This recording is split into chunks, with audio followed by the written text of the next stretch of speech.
जय हरी शेतकरी मित्रांनो, तुम्ही जर मागेल त्याला सौर पंप योजनेमध्ये अर्ज भरलेला असेल आणि तुम्हाला जर सौर पंप अद्यापही मिळालेला नसेल, काही कंपन्यांच्या माध्यमातून शेतकऱ्यांची फसवणूक केल्या जात आहे आणि फसवणूक कशा प्रकारची होत आहे त्याबद्दल मी सविस्तर तुम्हाला माहिती या व्हिडिओच्या माध्यमातून देणार आहे।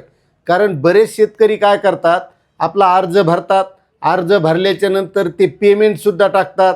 पेमेंट टाकल्याच्या नंतर त्यांना कंपनी निवडण्याचा ऑप्शन येतं, कंपनी निवडून ठेवतात आणि आपल्याला त्याचं मटेरियल येईन, मटेरियल आल्याच्या नंतर आपण शेतामध्ये सौर पंप बसू अशी बरेच दिवस झाले वाट पाहिलीत, पण त्या शेतकऱ्यांना काही सौर पंप आलेला नाही। आज येईन उद्या येईन, आज येईन उद्या येईन असे बरेच शेतकरी वाट पाहिलेत। पण यामध्ये महत्त्वाची गफलत काय व्हायली शेतकरी मित्रांनो, गंगापूर तालुक्यामध्ये 2 शेतकऱ्याच्या बाबतीत काय घडलंय तर त्या शेतकऱ्याच्या नावावर जो सौर पंप होता त्या शेतकऱ्यानं आपलं स्टेटस चेक केलं तर तो पंप बसवल्याचं स्टेटस त्या शेतकऱ्याला दिसलं, मात्र त्या शेतकऱ्याच्या शेतामध्ये सौर पंपच बसवलेला नव्हता। म्हणजेच त्या कंपनीनं त्या शेतकऱ्याच्या माघारीच दुसऱ्याच शेतकऱ्याचे फोटो काढले, पोर्टलवर अपलोड केले आणि जे काही शेतकरी 10% रक्कम भरत असतात आणि सौर पंप बसवल्याच्या नंतर त्या कंपनीला 90% अनुदान हे शासनाकडून दिलं जातं, तसंच त्या शेतकऱ्याचं जे काही अनुदान आहे त्या कंपनीनं शेतकऱ्याचा सौर पंप न बसवताच उचलण्यात आलेलं आहे।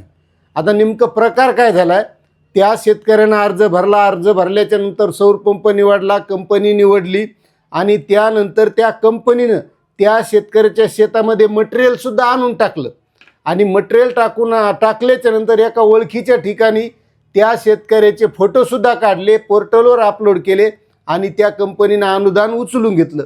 मात्र हा शेतकरी वाट पाहत बसला की कंपनीचे लोक येतील आणि आपल्याला बसून देतील। मात्र त्यानं नंतर स्टेटस चेक केलं, त्यावेळेस त्याच्या लक्षात आलं की आपला सौर पंप बसवलेला आहे असं त्यावर दाखवतं आहे आणि त्यानंतर मग त्यानं महावितरणकडे अर्ज केला आणि त्यानंतर त्याचा पंचनामा झाला आणि मग कंपनीकडून सांगण्यात आलं की आम्ही हे बसून देऊ। म्हणजे समजा एखाद्या वेळेस त्या शेतकऱ्याला जर ते मटेरियलच दिलेलं नसतं आणि माघारीच दुसराच फोटो काढून त्या कंपनीनं अनुदान तिकडंच उचललं असतं तर हा शेतकरी असाच वाट पाहत बसता असता।